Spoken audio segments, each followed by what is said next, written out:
সরকারি তিতুমির কলেজকে পূর্ণাঙ্গ বিশ্ববিদ্যালয়ে রূপান্তরের দাবিতে ফের সড়ক ও রেলপথ অবরোধের ঘোষণা দিয়েছেন কলেজটির শিক্ষার্থীরা। আজ মঙ্গলবার বেলা 11টা থেকে বিকেল 4টা পর্যন্ত এই কর্মসূচি পালন করবেন তারা। একই সঙ্গে ক্লোজ ডাউন কর্মসূচি বা কলেজটির সব ক্লাস পরীক্ষা ও প্রশাসনিক কার্যক্রম বন্ধ রাখার ঘোষণা দেন। সোমবার রাত 11টার দিকে সংবাদ সম্মেলন করে এই কর্মসূচি ঘোষণা করেন শিক্ষার্থীরা। তারা জানান, মঙ্গলবার থেকে তিতুমির কলেজ অনির্দিষ্টকালের জন্য ক্লোজ ডাউন থাকবে।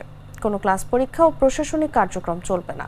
একই সঙ্গে বেলা 11টা থেকে বিকেল 4টা পর্যন্ত রাজধানীর মহাখালী রেল ক্রসিং ও আমতলী মোড় এলাকার সড়ক এবং রেলপথ অবরোধ কর্মসূচি পালন করবেন তারা। এর আগে সোমবার শিক্ষার্থীরা রেলপথ অবরোধের কিছুক্ষণের মধ্যে উপকূল express train Mohakhali rail gate cross করে।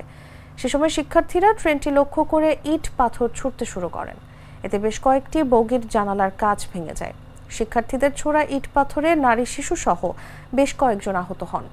তারপরও শিক্ষার্থীরা কর্মসূচি চালিয়ে যান। বিকেল 3টার দিকে সচিবালয়ে যান তিতুমিরের 14 শিক্ষার্থীদের একটি প্রতিনিধি দল। তবে কলেজটিকে বিশ্ববিদ্যালয়ে রূপান্তরে কমিশন গঠনের দাবি মেনে না নেওয়ায় সচিবালয়ে অনশনে বসেন শিক্ষার্থীরা।